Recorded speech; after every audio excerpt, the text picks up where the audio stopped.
What we find is fiber communities grow, what the communities around them are shrinking. This is episode 306 of the Community Broadband Bits podcast from the Institute for Local Self-Reliance. I'm Lisa Gonzalez.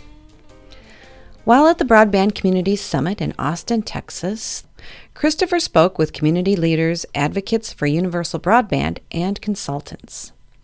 In this episode of the podcast, he sits down with Doug Dawson from CCG Consulting, one of the guys who's been in the business for decades. Christopher and Doug touched on a lot of issues, including his work with municipalities and publicly owned internet infrastructure.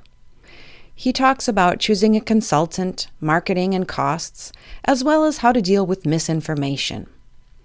Doug and Christopher also spend time talking about the 5G hype, rollout, and specs, and whether or not it really is the solution for rural America. They talk about the Connect America Fund, and Doug shares his thoughts and predictions about the repeal of federal network neutrality protections and what it means for municipal networks and small ISPs. Check out ccgcomm.com for more about Doug's firm, and be sure to visit potsandpansbyccg.com. That's Doug's blog. Read some of his excellent articles on telecommunications and related policy. Now here's Christopher with Doug Dawson of CCG Consulting. Welcome to another edition of the Community Broadband Bits podcast. I'm Chris Mitchell with the Institute for Local Self-Reliance with another show coming out of Austin, Texas at the Broadband Community Summit here in lovely Austin, Texas, right at the edge of hill country. Speaking today with Doug Dawson, the founder and president of CCG Consulting. Welcome to the show. Oh, thank you, Chris. So, Doug, you just mentioned that 20-year anniversary. You've been doing this for some time. We have been doing this for some time, and that's my firm, CCG Consulting. I've been doing it for quite a bit longer than that. So, first telecom job in 1975. There's this demeaning saying that those who can't teach, but you've run many of these companies. Yes, hands-on experience in ISPs, telcos, cable companies, electric companies, all those things. You bet. So, right. So you probably go way back to when people thought, "Hey, broadband over power lines is going to change everything. We're going to have real competition." Yeah, it didn't quite go as they expected, did it? No. We did an interview recently with Michael Render, who we were going back and talking about the old days when there was like 3,000 passings of fiber networks. I'm just curious, when did you start offering advice, and what was the background of that? Were cities coming to you, or how did you get into that market? When I first started CCG Consulting, we started it with the 1996 Telecom Act. And so our concept was, let's help people become CLECs, at that time, competitive telephone companies. But even before that, I had been working in another consultant, and I launched several dozen dial-up companies. Mm-hmm. So even back then, it's like, how do you get into the business? How do you find your customers? I mean, just the same old, how do you launch a successful broadband business? Hard to call dial-up broadband, but at the time it was revolutionary. So I've been doing it ever since then. When I first founded CCG, my first clients were telcos, and because they wanted to start competitive ventures. Very soon thereafter, all these folks who were not telcos started coming to me, and over the years, I'd say half of my new business now is municipalities. Still have a lot of telco work, but we almost entirely work in competitive markets. We don't really do much legacy work, even for all those clients. We help them with their competitive arms. So you have a lot of clients, both public and private, but they're almost all competitive, like they're new entrants. This is all people that are overbuilding networks, yes. Right. So you also do Pots and Pans blog. I forget exactly what the URL is. Pots and Pans by CCG. It's a wonderful daily story. As someone who had long done daily stories, now Lisa Gonzalez does all the writing for our daily stories. I know it's a grind. You seem to find interesting insights to get a story up every single day that I usually find quite compelling. This industry, it's not hard. In fact, I throw away 3 topics a week. It's like the topics just come to you. Because I talk to folks every day, and they say, what do you think about this? And boom, there's a blog, right? So it's amazing what's going on. When I first started 5 years ago, it was a lot harder. I had to struggle, like, what the heck am I going to write about tomorrow? And now it's just the opposite. Mm-hmm. It's like, what am I not going to write about? So. Right. So let's dig into one of the questions I wanted to ask you when I finally cornered you and got you into our studio here.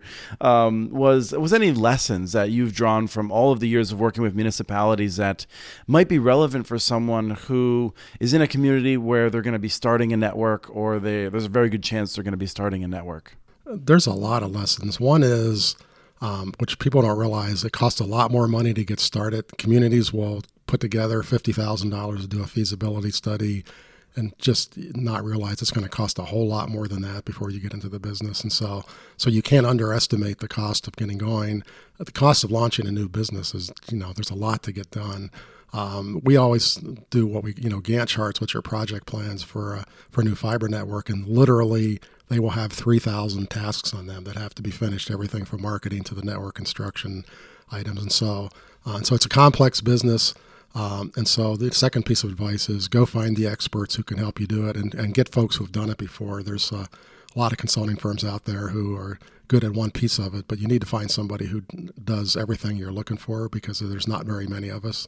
On that point, I think, would you agree that there's some consultants that I think if we wanted to, we could talk about how we think that they are ones we wouldn't recommend cities come to. But in general, I think every consultant has strong points and weak points. And it's not so much like we're going to find the best consultant. It's we're going to find the consultant that matches our desires and needs and that sort of thing. Is that right? That's exactly right. So, there are one or two bad consultants, but hopefully people don't hire them. But most of the consultants are pretty good in this industry. And so, the question is, where do you want to take this thing? So if you know you're going to build a wireless network, let's, talk to someone who's done a lot of that. If you want to build fiber, make sure you get that.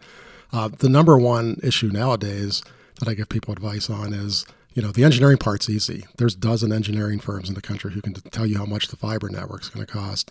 That once you have that number, you're sort of done that. The hard part's raising the money. Mm-hmm. So, if you don't already know how you're going to raise the money, then you better pick a consultant who can help you figure that out, because that's 80% of the actual grind of getting one of these things done is money, and that's the one thing that stops projects from getting finished nowadays. So, that's everything else is knowable. That one's just really hard. But if you're in a city who just knows that you're going to pay with this by a bond, then, that's not such an issue there. But most people don't have that luxury. Mm-hmm. Nowadays, you have to get very creative. Usually it's multiple sources of revenue to get these things done. So, so look forward. What are you going to do after you get the study? You don't really want to change horses in the middle of the stream. So pick a consultant who's looking out at the end game. And we each have a different view of how to get there. And, make sure when you interview us to ask those questions. I mean, what do we do next to make sure that they know where you're going? So I suspect that a lot of the cities, and probably the other private companies as well that come to you, who are established, are coming to you and saying, hey, we've hit this speed bump, or we're concerned about this issue. Is that something you're often dealing with, like sort of troubleshooting and evaluating? Yeah, I mean, our company, actually, our major practice is we launch these new markets, but we also help people take old markets and make them better. If you built it 10 years ago, but you're still not making as much money as you should, why aren't you? And let's go in and fix those problems. And so, on a new guy, we try to make sure that we've addressed all those up front, because, there's 20 keys to success. Mm-hmm. Any one of those is not done right, and you're not going to do as well as you ought to. The network has to be built right. You've got to have a solid marketing plan. Again, the money you've got to have the right people, not overstaffed. You can't have expenses too high. Nowadays, lean and mean is the way to go. And so, you have to have all of those pieces in place. And sometimes that doesn't fit very nicely into a municipal structure. So that becomes a real issue of how do we get it in here? How do you govern it? One of my best stories on things not to do was Bristol, Virginia was one of the first cities to build a broadband network. 6 months after they built it, the city council came in and cut all the rates by 15% because there was an election year. And of course, that all of a sudden took this company on a great trajectory and put them straight underwater because they didn't have that much profit. And so, 6 months later, they were raising them back up again when they saw the consequence of that. So you have to shield these businesses from politics, which is not an easy challenge. So, that's one of the other big lessons is do not let these become political issues, because if you do, then they will absolutely always run into problems. the successful cities have somehow kept them apart, and that's not easy to do, but they've been able to do that. So right, I think it is worth noting some of the structures we've seen are where the city council is not the direct oversight board. There's a board that is maybe appointed when staggered terms, so that right. a single shift in public attitude can't result in a major change to a utility that has to have long-term plans. Well, and you want that. That's exactly the structure we recommend, and that board has to be engaged people who have a varied background. You want a banker on there, you want maybe local tech people on there, and you want some local businessmen on there who understand how to run a business. I mean, that's, so you don't need fiber folks because, your board doesn't have to know your business. They have to know how businesses work. And so what you don't want is a board also made up of other local politicians, and that's the only people who run it, because now you haven't shielded it from politics. So one of the things you mentioned is the thing that I tend to think is possibly the single biggest problem cities have run into when they've built these networks, and that's marketing. I think you noted the overstaffing, and that's a very serious concern, but the marketing seems to be something where cities that try to do it in-house, they don't bring enough external, like non-city people who have a different focus to it, they seem to struggle. There's probably been 10 fiber projects that have struggled, a few even failed. Almost universally, they were because of lack of sales. There's literally been city projects who launched, opened their doors, didn't even make any public announcements, and assumed that people would just come and sign up. They don't. Mm-hmm. And so you get about 20 to 30% of a market of people who just hate the incumbent cable company or something. And after that, it's hard work. It's just like selling anything else. And so, cities don't have that mindset. So you better bring somebody in who does. I mean, you don't want your general manager to be a guy with 30 years of city experience. You want him to be a guy who's been in a commercial company. So that can be fixed. I mean, some of those ones who struggled, then we came along and said, here's how you fix this. And sure enough, they went out and did the sales. Probably the best example of that is Minet, a municipality in Oregon. They did exactly what I just said. They did no marketing. 3 years later, they looked up. I think they had a 35% market penetration. They hired me. We came in and looked at it, figured out how to make it better. Today, they might be the highest one. They have it's now approaching 85% market penetration, which means they basically have every broadband customer that is in the market. That's why you mentioned this morning on your panel that they're going around to nearby population centers to encourage more people to come in. They've run out of people to sell things to. So they're now recruiting customers to come to town. That's their strategy to grow, is to actually bring in more people to homes there, and it's working. What we find is fiber communities grow. What the communities around them are shrinking. So there's new houses being built. So before we change to a different topic, I just want to throw something at you, and that's, Christopher Yu has come out with a study that's being repeated from the University of Pennsylvania. We've done rebuttals on our site. Stephen Titch has probably taken aim at you many times over the years. There's many people who have been paid to say, municipalities just can't do this. They all fail. It's a disaster. How do you respond in a minute to that sort of thing? First off, municipalities have a different way of measuring success. And so success to them is a business that completely is cash self-supporting. So as long as you're generating enough cash to pay operating expenses, cover the debt, and pay for the capital you need every year to keep growing the business, then they think that that's a success. No city's upset if they make more than that. They there's nothing wrong with putting money back in the city coffers. But, most of the projects have gotten to that point. Now, when you look at a business that's just breaking even with cash, which they're going, check, we are completely successful, accounting books, it'll look terrible because fiber projects are capital intensive and they'll have a mountain of depreciation expense. The city of Lafayette, Louisiana has been fighting a public battle for the last 5 years because their books show a loss, yet they're generating very positive cash and they're growing, and they're now starting to build out of their money into the surrounding communities. They're completely successful. But folks point to them and go, they're not successful. And just because they have an accounting number loss, which is completely driven by depreciation, they never intended to measure their company that way. They have no reason to do so. And there's plenty of commercial companies who have book losses but are successful that they don't cover depreciation. That's not how you measure this kind of business. The infrastructure companies are not the same as retail companies or something like that. So the answer is there are some municipal failures, but most of the ones that those guys point out in their articles are actually successful. I know that. I see their books. I'm in the books of 100 different companies. I know what they're really making, and so when they tell the story that they're profitable, I know if it's true or not, and most of them are successful. So I want to get to a different topic. You've covered this really in depth. In fact, I think you've had some of the clearest writing on this. 5G is going to make all of this pointless because we're all going to be connected in a utopia of incredibly high capacity services that are magic. I actually have a new thought on that I haven't made it to my blog yet. I'm starting to wonder if there's actually going to be any builders of 5G out there. All three of the major telcos have made it very clear in the last 6 months that they're backing out of the residential broadband business. The cable companies have gigabit networks or will have gigabit networks, so they're not going to be spending money on 5G. And if the telcos don't do it, then who are these companies are going to step in and spend billions of dollars to do this? Verizon still might, but I'm pretty sure AT&T is really not after this. And CenturyLink, the new management from Level 3 has made it clear they are definitely not going to be doing this. So there may be nobody building those networks, but even if they do, if somebody does, those networks still need a lot of fiber. They're really capital intensive. They're large investments. They're still going to have infrastructure kind of returns. We're not even convinced that it's actually cheaper than building fiber to the home. You're replacing a fiber drop with electronics. That may not be cheaper. It could, but right now that stuff doesn't even exist. So we're talking about this fantasy future business that's going to solve all the broadband problems in America, and no one's making any equipment to do that.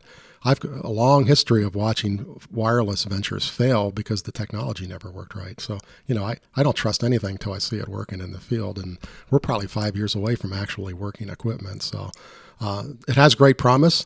Quite honestly, if it works, the municipalities will be using 5G. Why would you not if that's a better alternative than fiber to the home? So, if that's a better technology, then people will build it. But I don't see someone making these huge investments, and definitely no one's going to make these investments in a rural community. It costs just as much to put the fiber in for 5G as it costs to put the fiber in for fiber to the home. So if that's not feasible today in a rural community, that's not going to be feasible for 5G either. Right. Rural communities are never going to see 5G. I go to places today who haven't seen 4G yet. One of the things that I like about your writing about 5G, and people, if they go to your blog, you have a tag 5G. They could just focus on that if they want to. But you talk about how things are likely to roll out, and it sounds like you're still working over how you think that. But one of the things that I thought was particularly well done was discussing that the 5G standard, which is not yet completed, you're talking those 5G, that gear is not going to be out for many years. But we're expecting to see like a requirement of 20 gigabit to each wireless node. And you were pointing out that that's not really how a lot of these 5G companies are going to do it. AT&T and Verizon, a number of the times in which in 5 years I might have a phone and it might say 5G in the status bar. I might be on a node that isn't doing that doesn't have that capacity, but they'll just still call it 5G, and they'll have wireless backhaul, and my experience won't be that different from 4G. Well, first off, let's talk about 5G cellular. It took us 10 years. Last year, we actually saw the very first 4G actual phones, and so we think we're at the end of the 4G product. We actually just finally got to the 4G product. What we had was 3.1, 3.2, 3.3, and now we finally made it to 4. It's going to be the same migration to get to 5.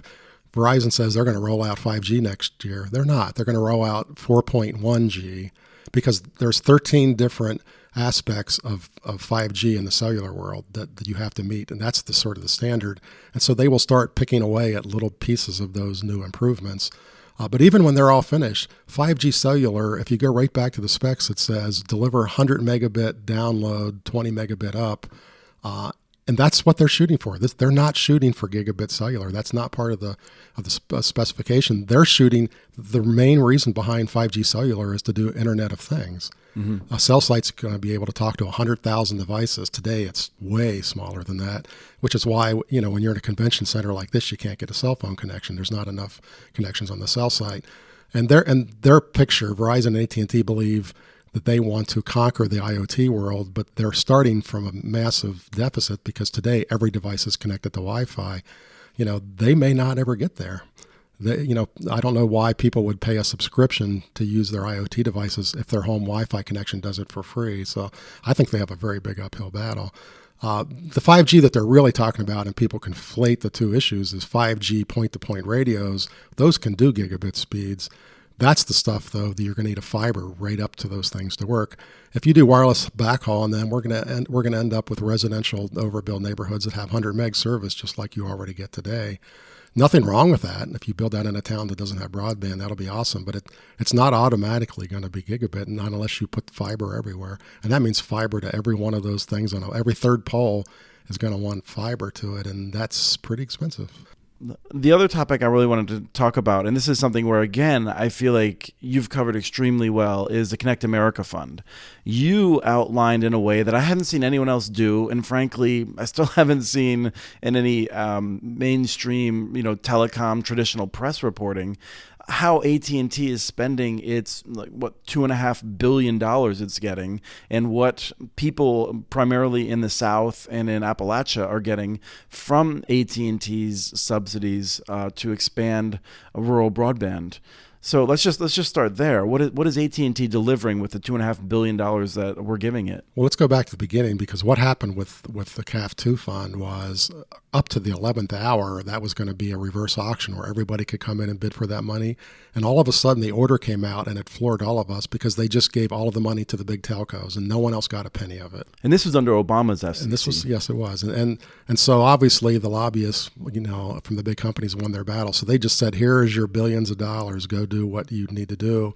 And their goal was to do 10.1 megabit speeds, which even then was already obsolete. Mm-hmm. I mean, you can't run a home on a 10.1 connection today. So it's a ridiculous goal.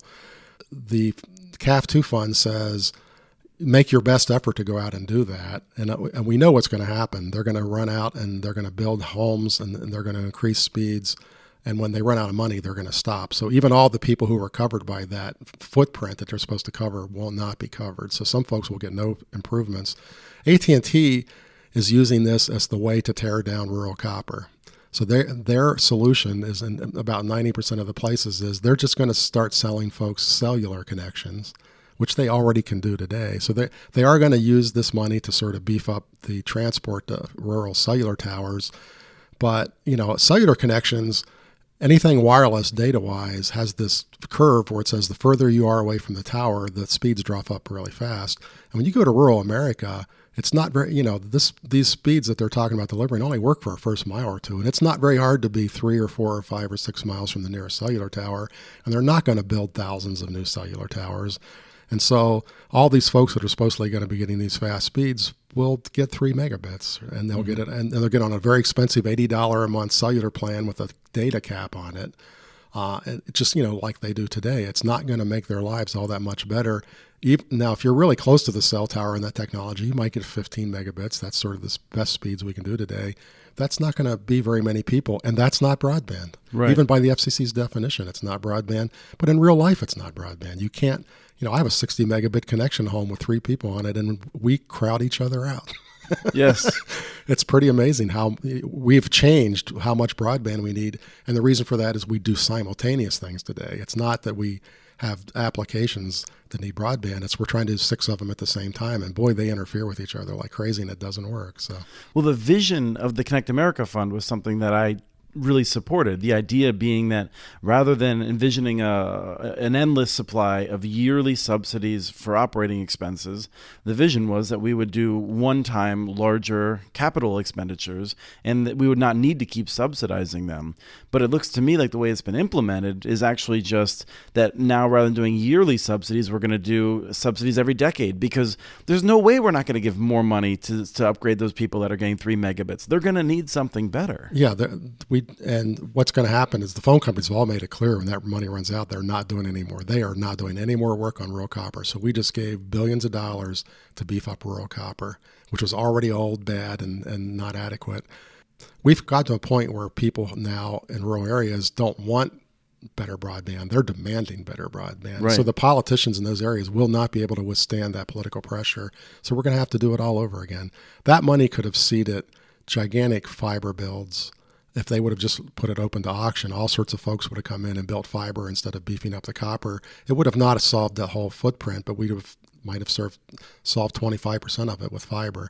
So we end up making no permanent solutions. I just said AT&T is going to use cellular.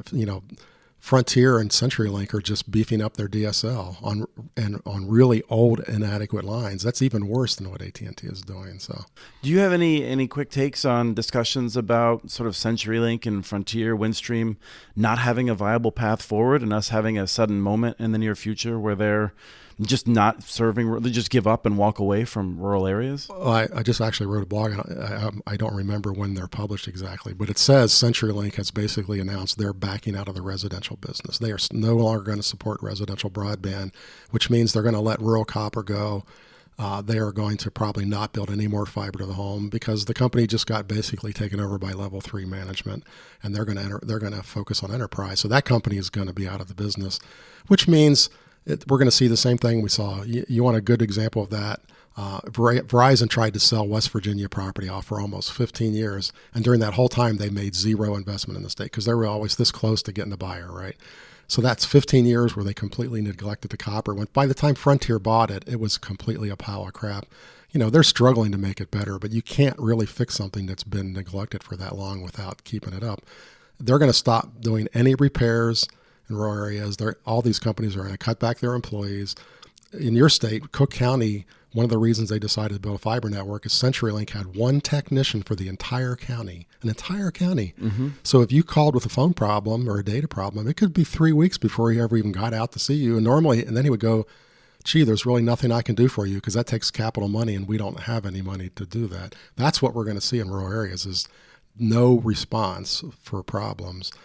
So even if you get that nice 15 meg DSL today, the first time you have a problem, you may be done forever. They may never fix it.